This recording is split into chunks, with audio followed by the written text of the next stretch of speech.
Good morning, everyone, or afternoon, or evening,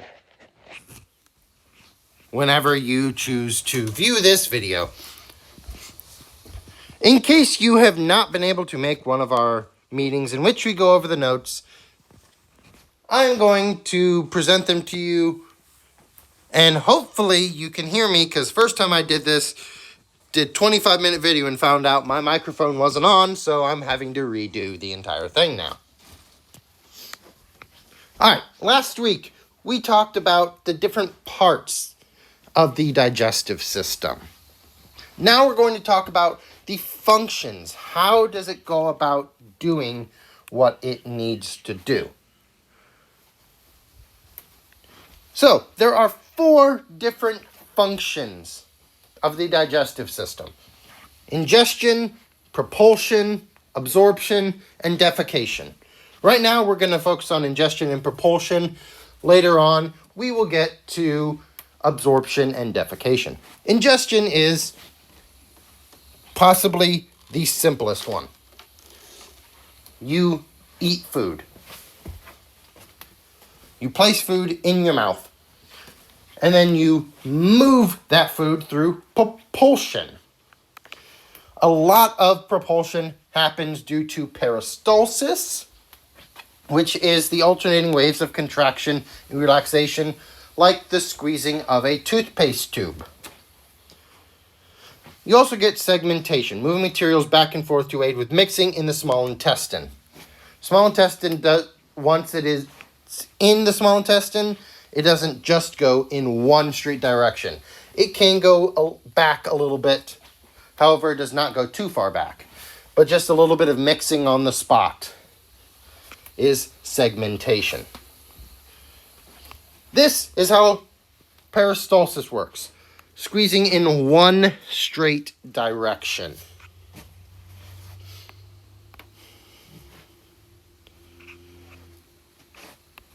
Functions of the digestive system. Further on, you have 2 different kinds of breakdown. First is mechanical digestion. Examples: mixing food by mouth, churning food in the stomach, segmentation in the small intestine. This is all mechanical, all physical stuff. Mechanical digestion further prepares for further degradation by enzymes. Enzymes do the ultimate breaking down into the individual molecules and chemicals. However, if you swallow a piece of chicken, there are millions and billions and trillions of chemicals in there. It would take a long time for your body to just set enzymes on that chicken and break it down. So, mechanical digestion increases the surface area that is exposed to these enzymes and helps speed up the speed at which it can break it down. Good use of speed twice in a sentence. You also have chemical digestion. Chemical digestion is the enzymes, the breaking down into the building blocks. Each major food group uses different enzymes and has different building blocks. Carbohydrates, your pastas, your breads, are broken into simple sugars. Proteins, your meats, your nuts, peanuts, walnuts, cashews, which are the best nut, and your fats. Proteins are broken into amino acids. I don't remember if I said that. And fats, which is self-explanatory. Almost all of your meat is going to have fats on it, as well as a lot of your nuts are going to have fats on them as well. Cashews are actually very high in fat. They're broken into fatty acids and alcohols. We're not going to go over how they're broken down, but if you want to pause the video and take notes on these, you can. The final 2 functions that I mentioned before. Absorption. Once they're broken down into their building blocks, your body absorbs them in the small intestine. And there are some things that get absorbed in the stomach, which we will talk about. But most absorption happens in the small intestine. They are absorbed into the blood or the lymph. Your lymph vessels will absorb a little bit because they've got to live too. But most of the absorption happens into the blood. Food must enter the mucosal cell, the cells that line the small intestine, through the villi and the microvilli, and then from there have access to the blood or lymph cells. And finally, defecation. Anything your body didn't or can't use is sent out in the form of feces. If for some reason we are sending it out in the form of urination, that does not happen because of digestion, and that will be next chapter. So for now, we're just focused on defecation, the end of the intestine. So ingestion, literally putting food in the mouth. Mechanical digestion and chemical digestion. Mechanical digestion is physical, chewing, churning, segmentation. Chemical digestion happens all throughout the small intestine, as well as a little bit in the not large intestine, the stomach. The large intestine and the small intestine are where you get most of your absorption. Most of your nutrients are absorbed in the small intestine, and you also have water and vitamins absorbed in the large intestine. You get a tiny bit of absorption in the stomach, but we'll go over that in a second. And then finally, you get defecation. Anything you just couldn't use. Control of it is mostly via reflexes, via the parasympathetic division. You don't have to think about it. Once you swallow that food, until it's time to release it, it's all involuntary. Because there are chemical and mechanical receptors all throughout these organ walls.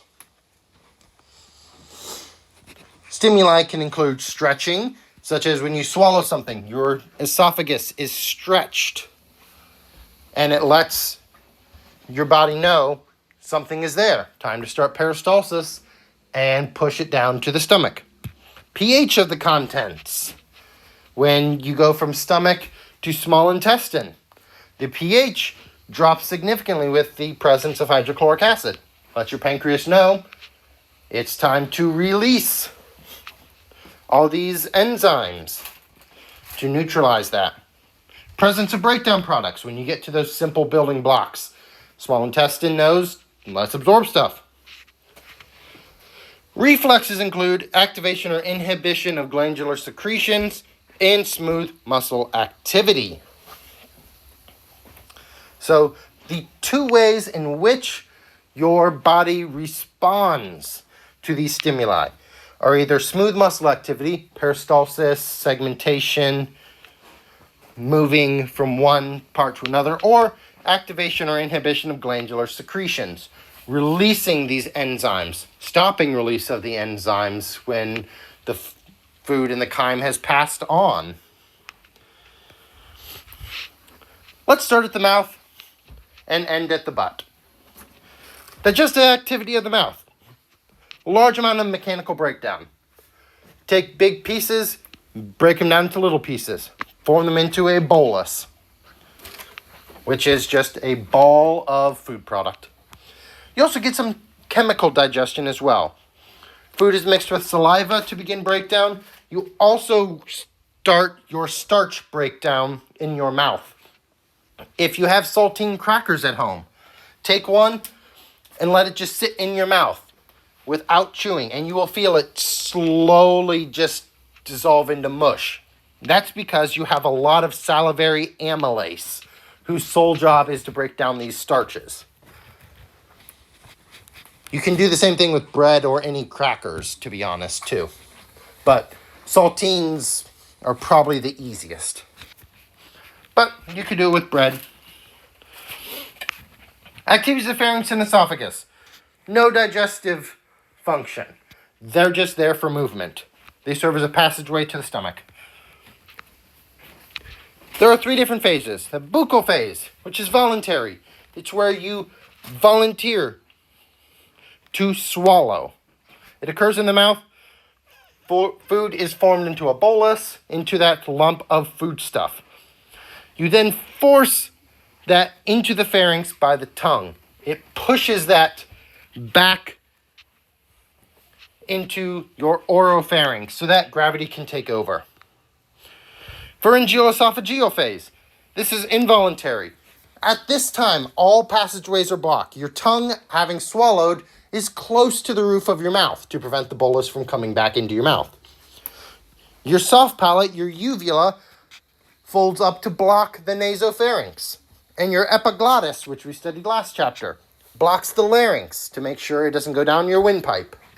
There's only one path that is open to it, and that is into the esophagus, where it can go to the stomach. Peristalsis moves the bolus toward the stomach, and cardio-esophageal sphincters open when food presses against it. So, here you are chewing. You have your tongue there with the bolus in your mouth. When it pushes back, your tongue moves up close to the top of your mouth so that your bolus can't come back. Your uvula moves up to block your nasopharynx. And your epiglottis blocks the part of the laryngopharynx that moves into your larynx. So the only place that it can go is the esophagus. And once it travels that 18 inches down to the stomach, the cardio-esophageal sphincter opens. Yes, thank you. Goodbye.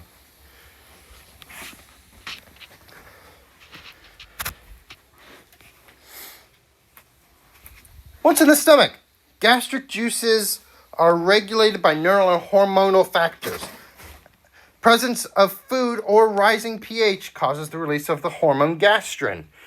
Gastrin causes stomach to produce protein-digesting enzymes, break down all that protein that you mechanically broke down earlier.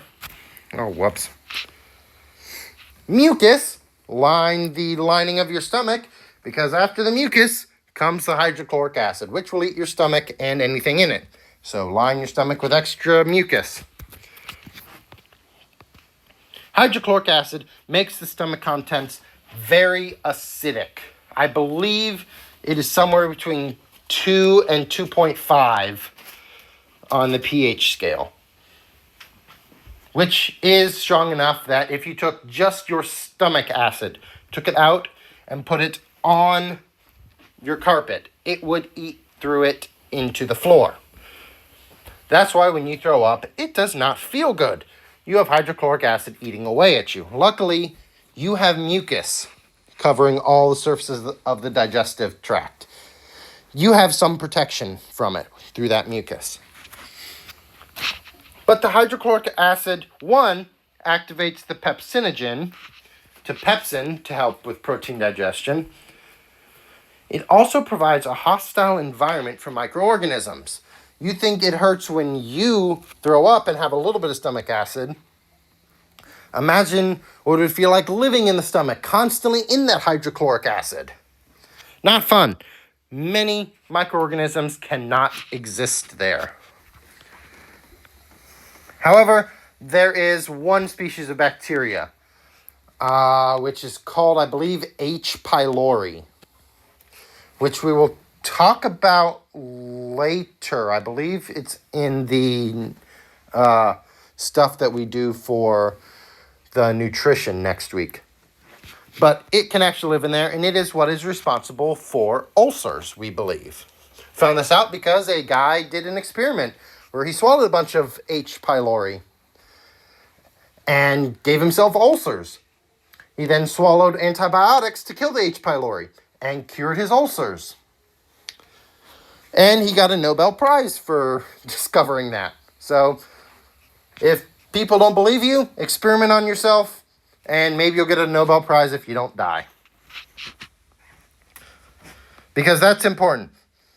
You can't be dead to get a Nobel Prize. That's actually why Watson and Crick have a Nobel Prize.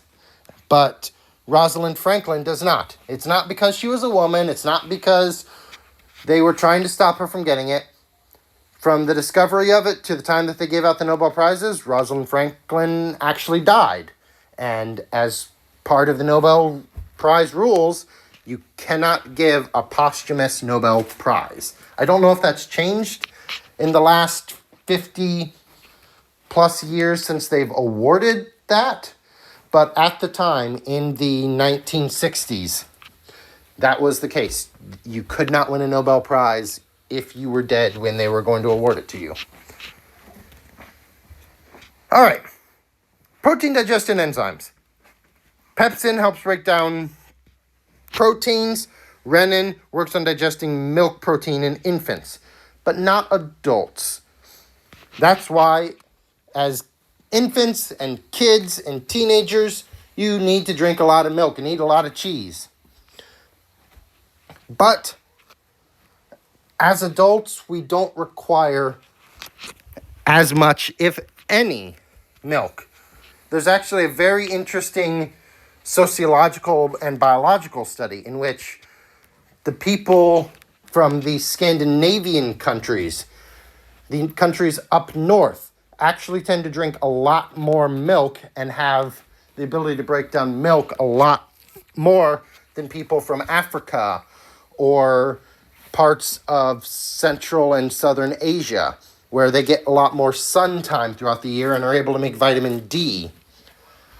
Well, people in Scandinavia and up north in Russia, they don't have as much sun time, so they tend to get their vitamin D from milk products, which leads to them over many, many, many generations still retaining the ability to break down milk throughout their adulthood. So even now, if you were to look at digestion, I believe Caucasians, especially those of Scandinavian descent, have a much higher ability to digest milk as opposed to other cultures. I believe Latinos, people of Latino descent actually maintain that, but that might also be due to during the 15 and 1600s, the Europeans coming over and intermarrying and interbreeding with them, which would pass along that gene as well. But I don't know about that, but that would be my guess of why people who have a lot more sun time also are able to digest a lot more milk. Also, alcohol and aspirin are the only items absorbed in the stomach. That's why, hopefully none of you have done it, but if you do drink alcohol, it's why it doesn't take hours for it to hit your body. You can feel it in as little as 5 minutes, because it's absorbed in the stomach. Alcohol and aspirin and acetaminophen and ibuprofen, those are absorbed much, much quicker because they're absorbed into the stomach as opposed to waiting till you get to the intestines. Propulsion in the stomach, food must be well mixed.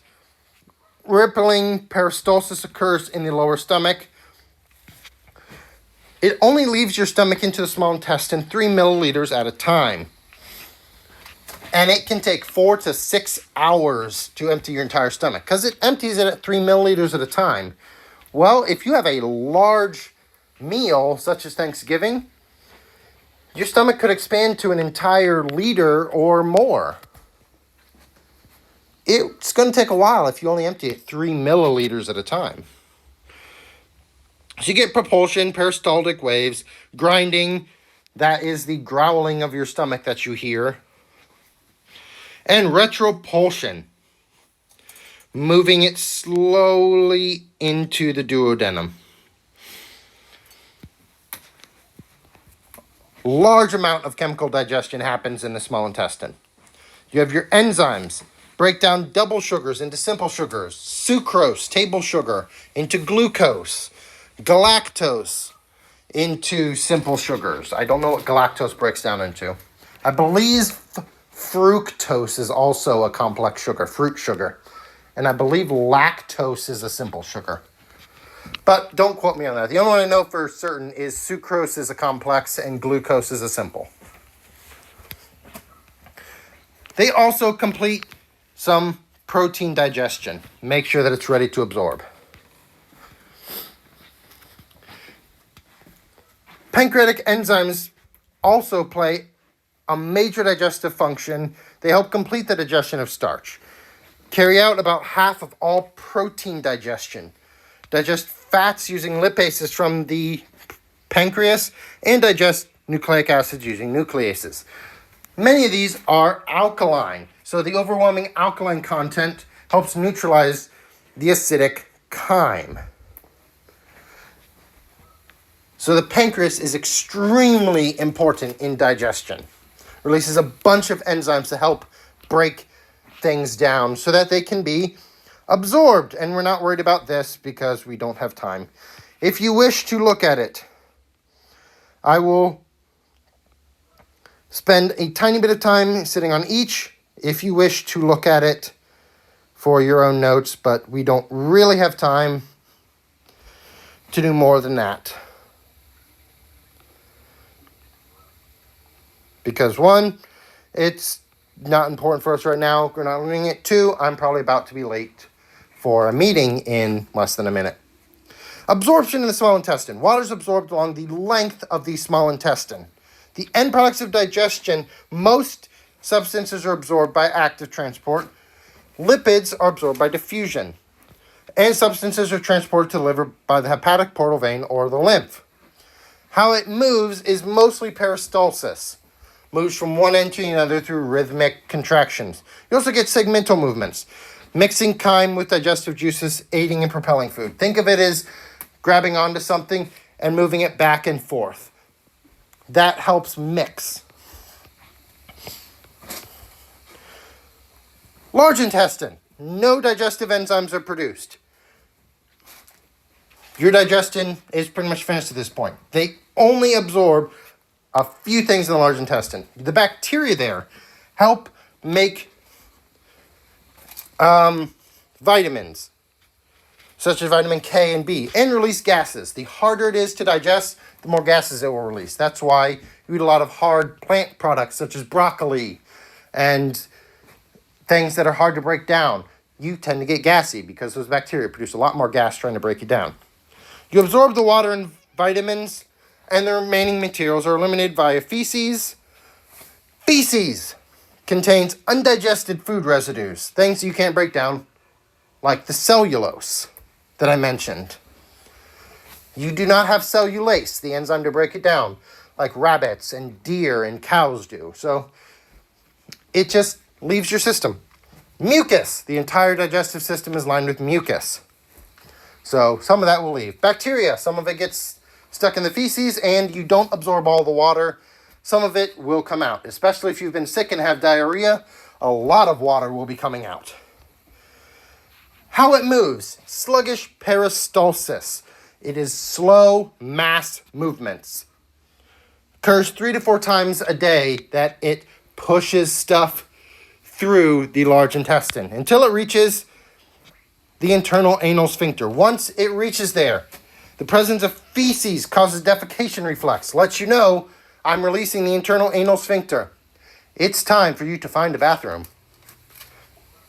And once you open the voluntary external anal sphincter and say, yes, I'm ready to go. Or if it's been too long and your body's like, we can't wait any longer, we're pushing through, defecation occurs with the relaxation of that external anal sphincter. With that ends the notes for this week. If you have any questions, let me know, either by email or by showing up to one of our meetings. Until then,